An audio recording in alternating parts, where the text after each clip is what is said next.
There's a code of silence that we don't dare speak. There's a wall between us and a river so deep. We keep pretending that there's nothing wrong. There's a code of silence and it can't go on.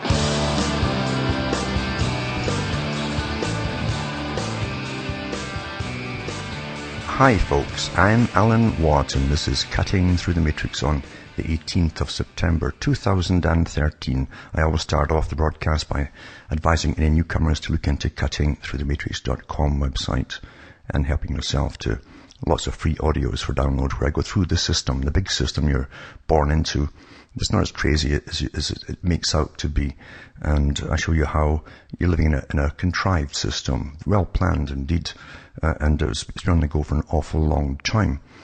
I'm going to go back about 100 years to find the big foundations that set themselves up, tax-exempt foundations that pretend that they're philanthropic. In other words, they guide society in the proper fashion, you see, and they also guide governments too, because they own thousands of think tanks across the world that advise governments on all social policies, foreign policies and economic policies and everything else too.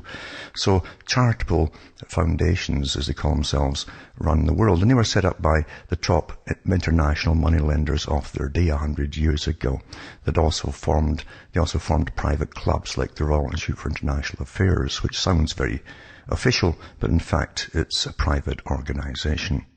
And their counterpart for America, same organization as Council on Foreign Relations, and they have the same institute in every country across the planet pretty well today. So these are the guys who plan the global agenda, the globalization of society, the standardization of a common culture down the road, and the elimination of all national cultures as they go along too. That's all part of it as well. And the US is the battering ram right now. It used to be Britain, but they turned it over to the US because Britain was flat broke with all the wars that they fight to keep the private central banks and so on the go. So it's now the US's turn to do the same thing and be awfully unpopular too, and take the heat for it as well, and all the fallout from it as they push the agenda across the world and standardize the last few countries that don't belong to the World Bank. They don't have anything to do with the International Monetary Fund.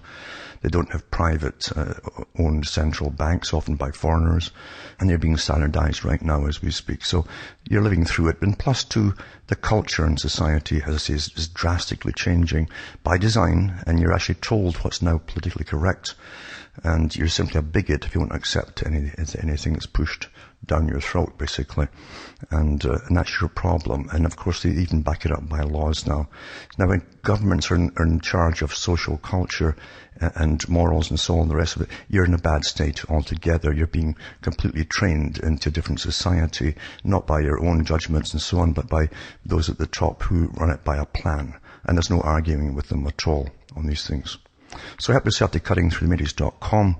And you remember too, you can also get print-ups, not just the audios, you can get print-ups of many of the talks I've given if you in English actually, and all the sites listed at cuttingthroughthematrix.com. If you go to alanwattssentinel.eu, you can get transcripts in other languages for print-up. And you bring me to you. Remember, I don't get backed by big organizations or big advertising and so on. And I could certainly, but I don't. And I depend on the people to buy the books and discs at cuttingthroughthematrix.com or donate. And you can help me tick along here because it's awfully expensive. And this is full time, believe it or not. Even though right now I'm taking a couple of days a week just to get the wood in for the winter, because I know it's going to be an awfully bad winter. And even for the last few weeks, it's gone down to zero quite a few times, the freezing mark already. So we're in for it as we go through global warming and we get colder and colder. So, and again, I'll be back full time when all this is done, hopefully. But I've got one problem after another to fix out in the meantime.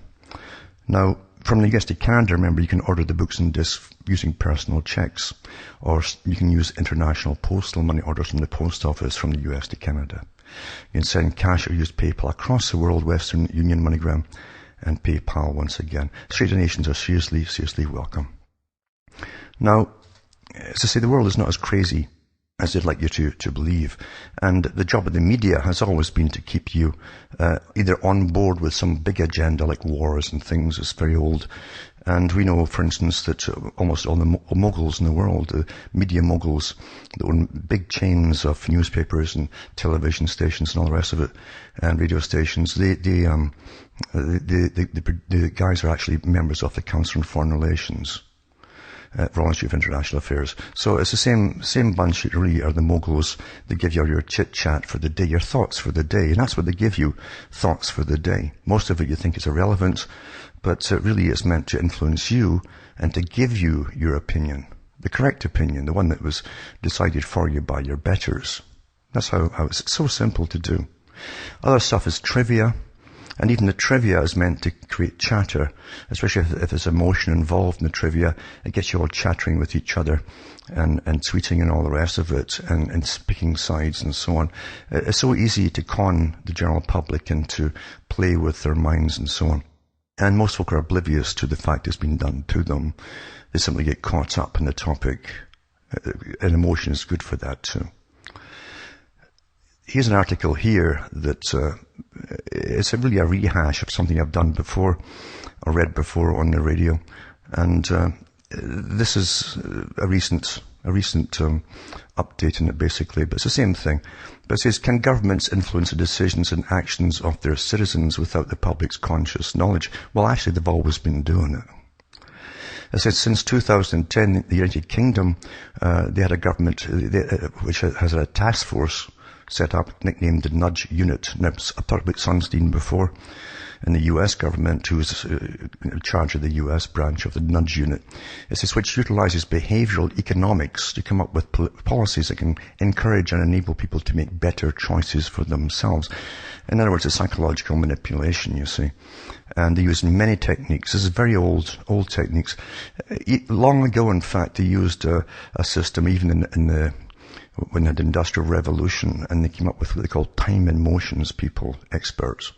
They would go into factories and study how people did things, and they'd find to get the most production out of each individual, regardless of the physical consequences to the individuals, because they were 10 a penny, to help the production and help the shareholders get more money and so on. And there's new names for the same thing now. But now it's gone into the whole thing about making you feel good about changing your behavior, or guilty, or even scared. That's what the law does, you know. So here they are at it again, admitting they've got it. And the one in Britain, I believe, too, has been privatized. Now, most things that run the world today they've always been private. As I say, the think tanks that advise governments on every kind of policy are privately owned. Now, those who own them have had tremendous power, right down to changing the psychology of the general public. Think about it. Nothing is missed out on here. And it says here, I was thinking back to Bernays. I've talked about Bernays so many times and put different videos on him up on the internet. If you go into the archive section on the website, cutting3minutes.com, you'll find the links to the videos. But Bernays said to advertisers, for instance, he says, rather than design your products to be bought by people who want to buy them, the general public, in other words, make good products. He said, alter the psychology of the public to suit your product. That's what he said. And by God, isn't that the truth, eh? Because I've done it across the board to everything you can imagine, not just products you're buying, but attitudes that you're taking part in or adopting and so on. You're being altered all the time. And governments really are just the middlemen for this. Private organizations run the world. And all these private organizations are like a pyramid to the capstone at the top. They're all connected, folks. But anyway, it says, anyone who studies the markets, particularly anyone who trades, knows that human psychology plays a huge role in seemingly random market movements. The same line of thinking opens up the possibility there might be smarter and more cost-effective ways for governments to interact with the general public on a whole range of issues. And the obvious example is behavioral economics, often cited in literature, and it's the different outcomes you get when people are auto-enrolled into workplace pension schemes. Back with more after this.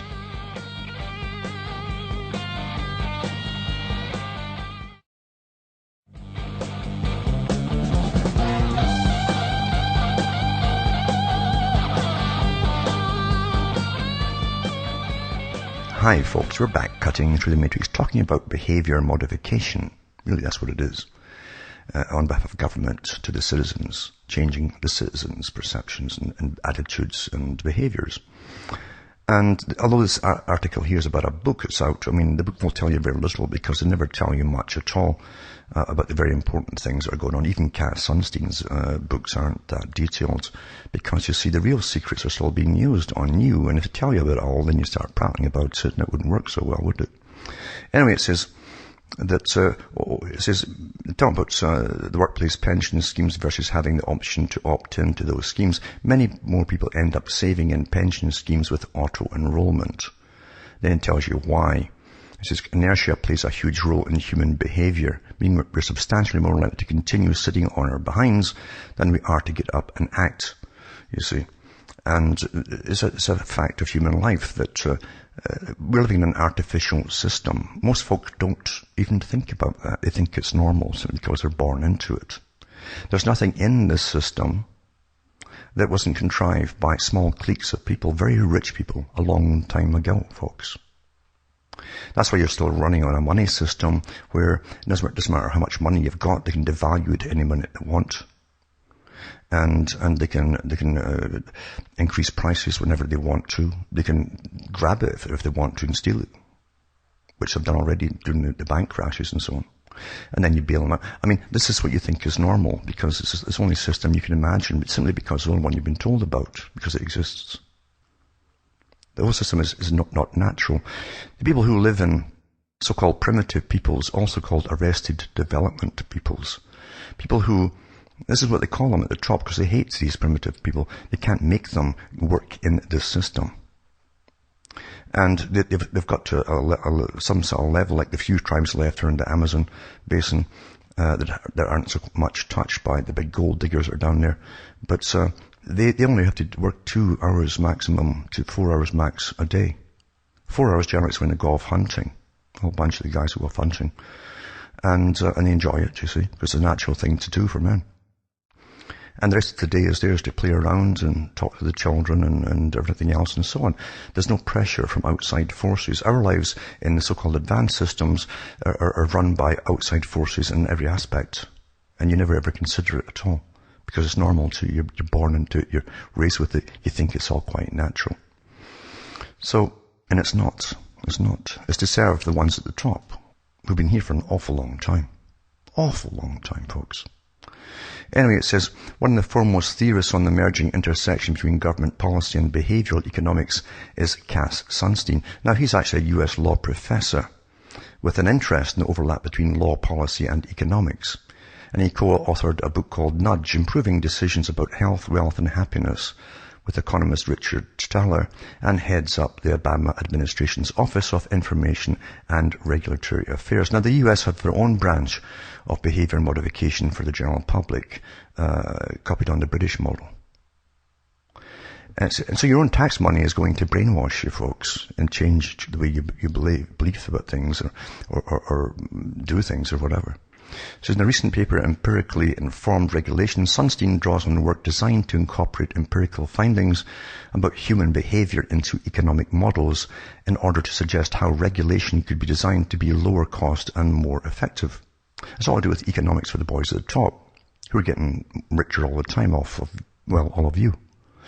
It says lawmakers can achieve this by going with the grain of predictable behaviour rather than against it. So, to speak, a general lesson, he argues, is that small, inexpensive policy initiatives can have large and highly beneficial effects. For instance, the more complex the choice you lay before people and the more perceived barriers they have to work through to enable that choice, the less likely you are to get them to move through that particular gate. Complexity can have serious adverse effects by increasing the power of inertia, Sunstein writes. Simplifying choices and removing the amount of paperwork that people have to fill in makes them much more likely to act. Obviously, if you're highly motivated to buy a house, you'll battle through the mortgage application form, which is, of course, is really paying till you're dead. That's what mortgage means. It says, compliment me. But it's a form. If the form was simpler, the dropout rate would be lower. The same is true of loan applications and so on and so forth. Next is how the UK government helped its citizens make better choices. Actually, of course, the British Civil Service has known about and exploited the power of inertia for decades, possibly centuries. And actually, the more destabilized the media appears and makes things appear to you, it's a kind of cognitive dissonance. You're like a robot with two programs. You do this on one occasion, do this on the other occasion, and here you are clicking between the two. You don't know what to do. And that's a result, really, of being hammered, psychologically hammered by, oh my God, the banks are going to crash. Oh my God, we're off to war again, or possibly off to war again. And oh my God, the government's putting more laws out and they're raising taxes and so on and so on. You're overwhelmed, it seems. So that's a technique the government also uses you as they put through other new laws, which make you fill in forms and so on, and make you do things. You're easier to control when you literally are floating in space, getting hammered by the cosmic rays in all directions, in other words. I say Sunstein wants to go in the other direction, and one has to grant that in the context of government bureaucracy. This kind of thinking is, if not novel, it says people have after all been banging on about cutting red tape for a long time, at least helpful. One of the main factors that Sunstein wants to take into account is the fact that people in fact tend not to behave like the ideal rational citizen upon which the rational model is predicated. People procrastinate, neglect to take steps that impose small short-term costs but that promise long-term gains. They delay starting to exercise until they're so overweight they couldn't start if they wanted to, or they delay seeing a doctor about a nagging cough until their lungs are beyond salvation with cancer, and so on. So what can governments do? Government programs and funding should be channeled not just to informing people what they should do, but also towards designing programs that make it easy for people to act on the choices government wants them to make. The more specific and focused the message, the better. And that's why, for instance, on cigarette packages most across the world now, they'll often have no names on the things. And they're not displayed on site. You have to know what you're after or you can't get them. You've got to sort of describe it, it's like giving a story to the person behind the counter. Things like that. As he puts it, in many domains, identification of a specific, clear, unambiguous path or plan has an important effect on social outcomes. Complexity or vagueness can ensure inaction, even when people are informed about risks and potential improvements. What appears to be skepticism or recalcitrance may actually be a product of ambiguity. The idea has caught on to the point where the UK government now has a specific policy-making unit focused on behavioural economy, and that's what they're calling this behaviour modification, and its implications for government policy. In 2010, the UK coalition government, impressed by what it knew of behavioural economics, decided to set up a group of 13 academics as an adjunct to the Cabinet Office, called the Behavioural Insights Team. I'll put the links up tonight for that, or the Nudge Unit. This group was given the task of finding smart ways of encouraging and enabling people to make better choices for themselves. But of course, the people wouldn't know they were actually being guided to make those choices. The Nudge Unit's output was sufficiently impressive for government to seek to make the unit the first policy unit to spin off from central government as a profit-making venture. They privatise it now. Now, as I said at the beginning too, can you imagine the power of these big foundations or the big corporations who get their hands in the power to change, given by the government, to do what they want to do, and put all kinds of stories out in the press and so on to change the people's behaviour and so on and so on. I mean, something that advertisers are doing all the time. But what God said, when government approves you and back you up and give you the go-ahead to do it. But it also means too, there's politically correct units also attached to them for changing, until you believe that 2 and 2 is 5. That's happening already with the public, if you know what I mean. So the whole idea initially was to use behavioural economics to improve the effectiveness of government programs and to find ways of getting more people doing the right thing, giving increased traction to public policy implementation. Back with more on this after this break.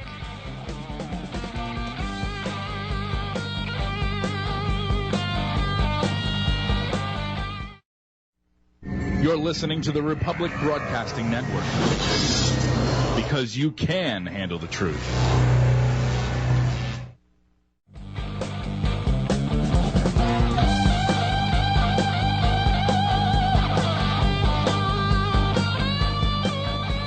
Hi folks, I'm Alan Watt. We're cutting through the matrix, talking about the nudge unit or behaviour modification of the general population by governments that hire professionals to do this for us.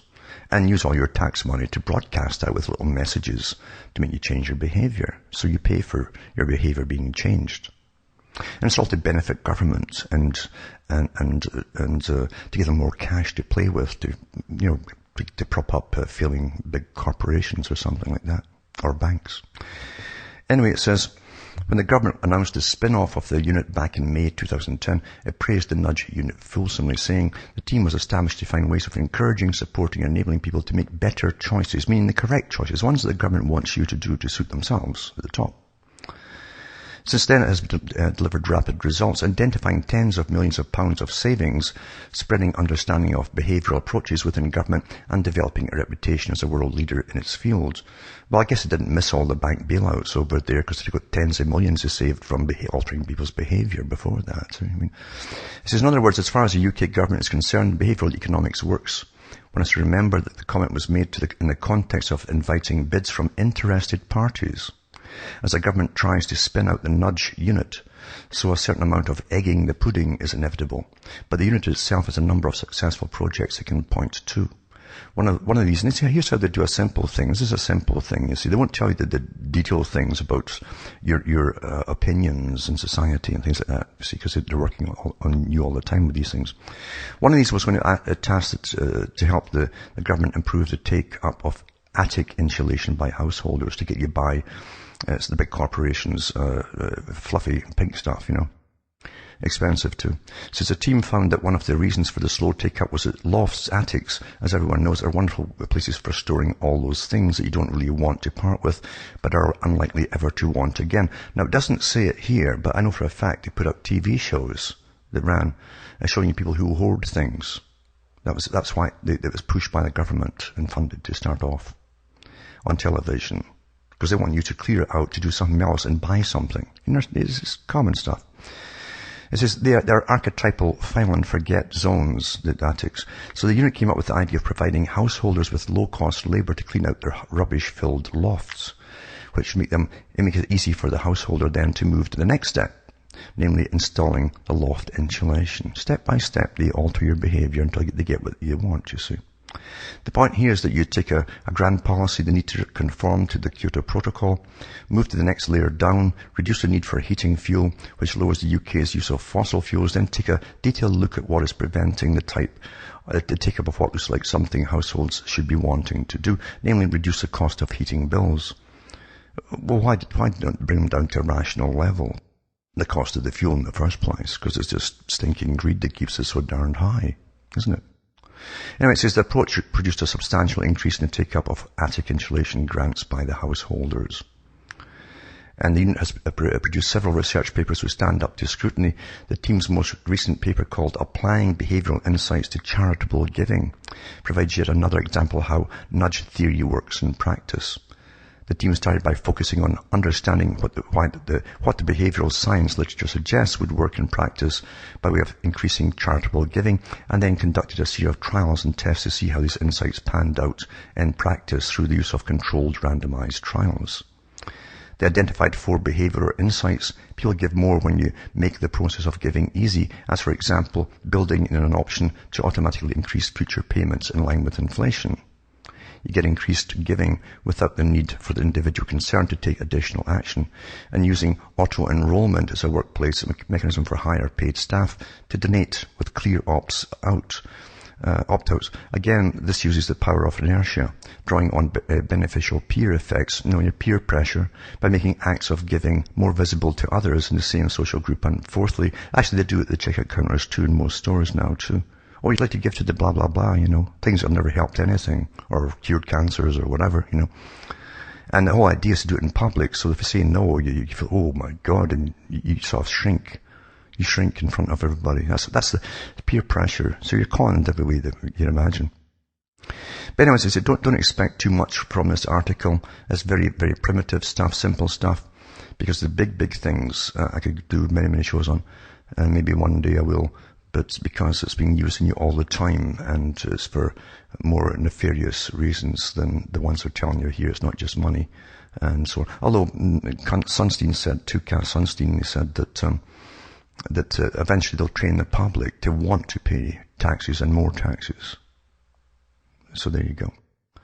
So I'll put that tonight. But getting back to the beginning of the talk, I mentioned how when you're in space and you're getting bombarded with cosmic rays all conflicting with you and so on, it's easier to nudge and move you into different ways and so on. And you get conflicting things. We all know, for instance, the United Nations has been pushing for years about sexualizing children and to have them masturbation in schools, literally by the whole class participating. I've read the articles from the United Nations over the years on this broadcast. So these things go on all the time. They keep pushing and pushing. And then you get the opposite, you see. And it says, France to ban sexualized child beauty pageants, you see. And it says the French Senate voted early Wednesday to ban beauty pageants for children under 16 and to impose up to 2 years in prison and steep fines for adults who try to enter children into such a contest. So people say, well, that's good, isn't it? It looks like the French won't be getting their version of Little Miss Sunshine or Here Comes Honey Boo Boo, whatever that is, anytime soon. France's Senate voted Wednesday to ban beauty pageants for children under 16 and so on, and give a fine or prison up to €30,000. That's our cash over there. The amendment is part of a broader bill on women's rights, which will now proceed to the National Assembly, the French Parliament's lower house, for debate and another vote. The senators who voted in favour of the measure argue that it will protect children from being prematurely sexualised through the use of heavy makeup and often provocative attire.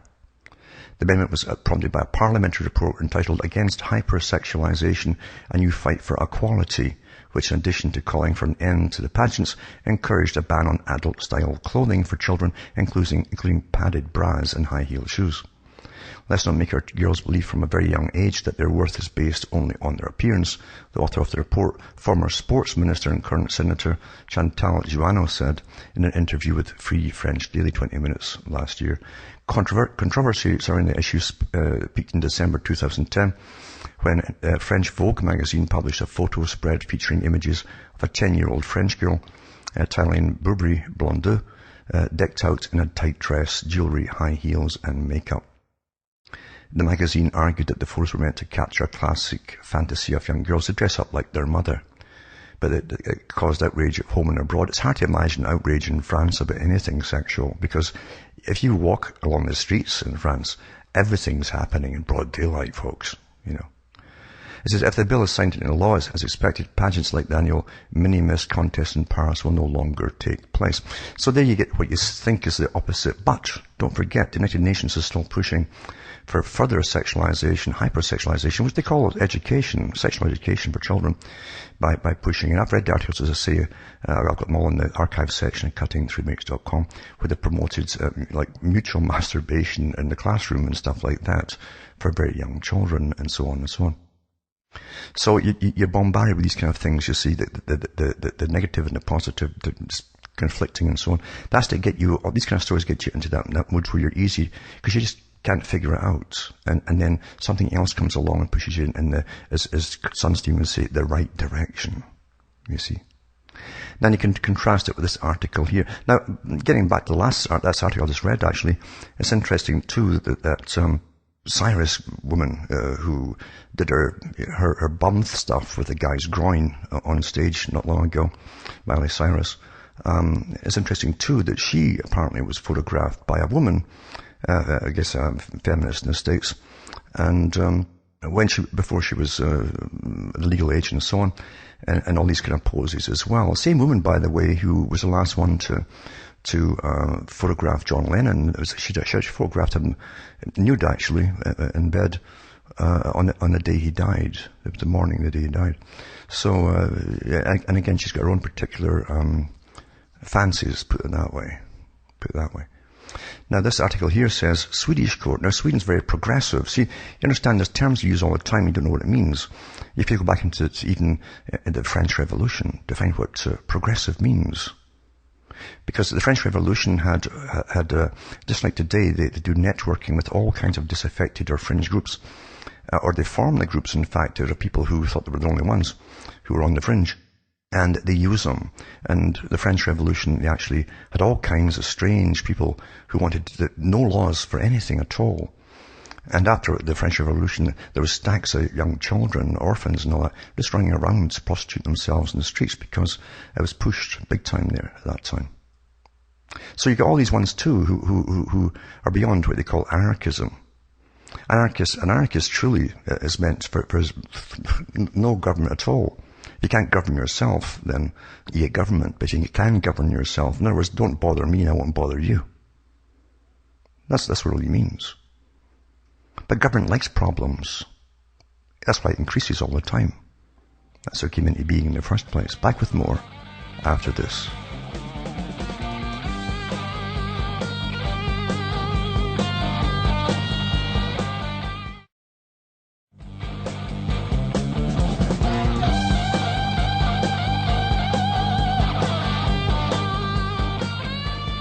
Hi folks, we're back cutting through the matrix, talking about basically how we're all manipulated by professionals. They're big organizations that got a lot of their ideas from marketers and propagandists and so on, and public relations, because they all use these same techniques on the general public to change and alter behavior and your attitudes too, and what you accept, what you want to accept, etc. And what you shouldn't accept, in fact. Anyway, the Swedish court rules that it is legal to masturbate in public, as long as it's not directed at anyone specific, it says. Now, Sweden's the avant-garde again of the sexual revolution. They took over from France, although France is in a bit of a mess too, as I say. It's quite something to behold. And that all started from the French Revolution, because that was all part of the revolution too. That marriage was to be abolished too, because the same guys who brought you communism, the World Revolutionary Societies, brought you the French Revolution too, by the way. And get rid of marriage and have lots and lots of sex and all the rest of it with as many partners as you want. It was okay, blah, blah, blah, blah. Still on the go today, of course, and it's worked awfully well in that respect. It's got what it wanted. Anyway, a man 65 is acquitted of sexual assault after masturbating on the beach. I guess he was thinking of a fish called Wanda. Court ruled he committed no crime since he was not directing his action towards a specific person. Anyone doing the same in the UK would face charges of indecent exposure. Now, is that last statement supposed to be so we can compare ourselves and maybe change too? You know. So anyway, the court in Sweden has ruled it's acceptable to masturbate in public. And the ruling came in a landmark judgment following a case brought against a man seen touching himself on a beach, like touching himself. The 65-year-old man who dropped his shorts close to the water at Drevviken Beach, Stockholm, and started to masturbate was initially charged with sexual assault. But in a surprise ruling, the Sudden District Court acquitted the man. While the judgment stated it may be proven that the man exposed himself and masturbated on this occasion, it subsequently added that no offence had been committed. So what does that say about the judge too? It says it bases findings on the fact that the man was not pleasuring himself towards a specific person. I guess I was thinking, I guess he wanted to, to them all. According to Sweden's English language news website called The Local. And prosecutors held their hands up in agreement, underlining that the law calls for the act to be directed at another person to count as a crime. See, the mob, the mass is worth nothing. I hope you understand that. That's how government sees all of you. You're the mass.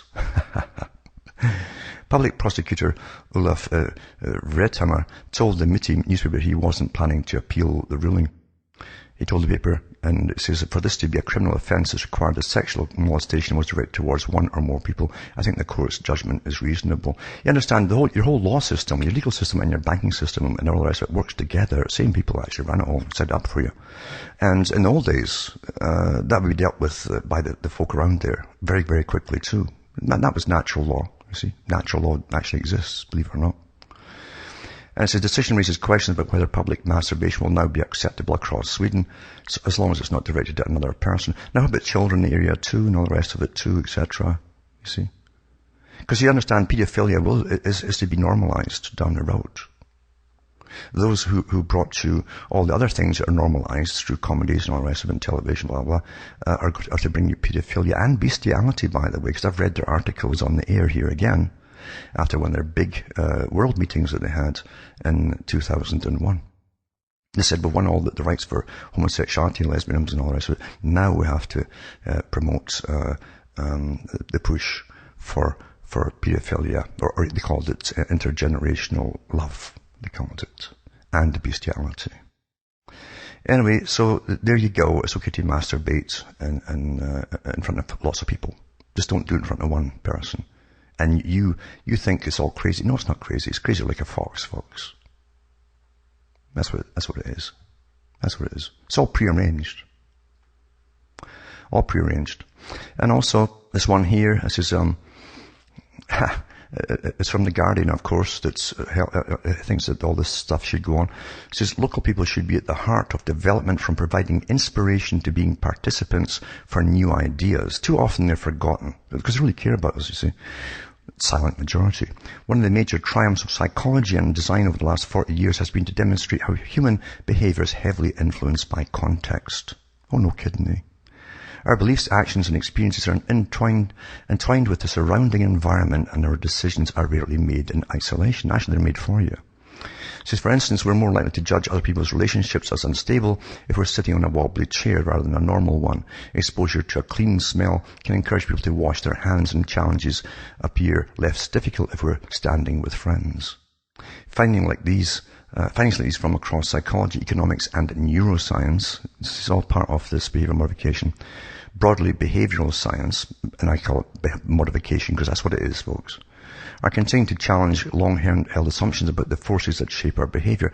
The result is a large base of evidence that can be used to guide and support people in making better decisions, the decisions that they want you to make. The problem is that many people, or policy or planning decisions, are still blind to these insights.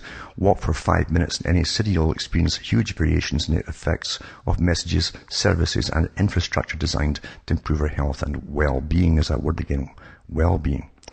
Where there's variation, there is a need to experiment to find what works and improve what doesn't. Cities must become living laboratories, places where designers, scientists, companies, and customers collaborate to investigate, make, and test ideas with communities that live in them. Local people should be at the heart of development, from providing inspiration to being participants for new ideas. And that's how they get folk in. It's like focus groups. You can actually get the focus groups and alter their behavior completely. And that's going way back, again, when they were testing all kind of marketing ideas. But actually they found too, they could really change the attitudes of the folk who came in as volunteers to say they like this coffee over that coffee or whatever. They actually change behavior in many ways, even sexual, by the way. Big time. Good designers are brilliant at managing the uncertainty of real-world problems, observing people's lives to empathize with the reality they face and support they need. It's written like something a social worker would give for you. You all need support and help, you see, because you're all dysfunctional. Only by enabling people to realize their good intentions will be able to tackle the biggest problems in society and alleviate pressure on the state. So it's to save the state all this pressure as they get bigger and bigger and create more problems, which creates more fallout, and that they come in to help the fallout. It says, as much as it's important for cities to listen to their citizens, behavioral scientists have taught us that we're often unaware of the real drivers of our decisions. While involvement with communities can uncover what beliefs, experiences, and behaviors are important, scientific findings can explain why they occur. Now, don't forget, communitarianism is a big thing. It's get pushed worldwide. Britain's pushing it out of the great society, they call it the big society.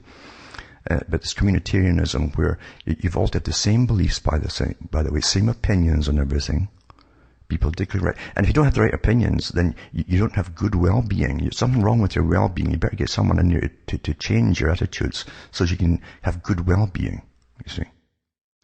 By combining creative thinking with scientific rigor, living laboratories can reveal unforeseen opportunities to improve people's lives through the design of products, services, and places. There's nothing that they make in products that's meant to last, folks. Never will be. As for greed, maximizing the profit, it's not just building obsolescence, it's also aftermarket replacements for all parts that are guaranteed to break down. They are open platforms, sourcing and prototyping ideas with people of all backgrounds, combining the expertise with a lab with real-world knowledge. The risk of innovation is managed by demonstrating proof of concept before scaling up. Randomized controlled trials, field trials, this is on the general populations, remember, are the best way of examining the general effect of an idea on individuals or groups in their natural environment.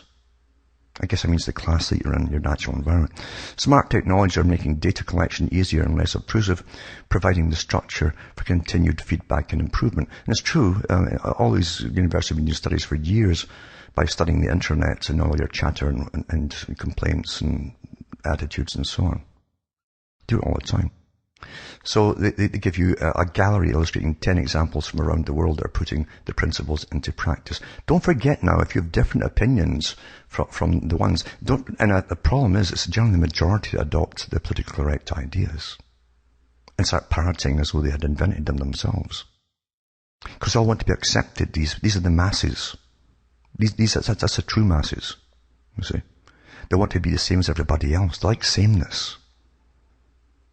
And they want this thing called normalcy, this approved by those above them that gave them this normalcy. They like to be normal, you see. Even though it's always the new normal every other day or week or whatever. So it leaves out of the picture all those who say, hey, I know what's going on. I don't want to go along with this. I'm not getting nudged or pushed or bullied by peer pressure into adopting these behaviors or ideas or opinions. So I'll put these articles up tonight at cuttingthroughthematrix.com, as I say. And you can look them up for yourselves and go deeper if you want to. But don't buy the regular books out there, because the real stuff is just not put out to the general population, folks. The Cass Sunstein books and so on, it doesn't go into anything in detail because they can't tell you just how far advanced they are. In fact, you're the product of these guys. It didn't start with Sunstein either. As you go way back to Bernays' days, and even before Bernays, where do you think he got it all from? There are basically almost secret societies that have this information that run economics in countries down through centuries. How to make folk buy things, how to get government to force folk to buy things, or take things from government, which the government uses your money to buy, like vaccinations, and so on and so on. Anyway, from Hamish and myself from Ontario, Canada, it's good night to me. Your God or your gods go with you.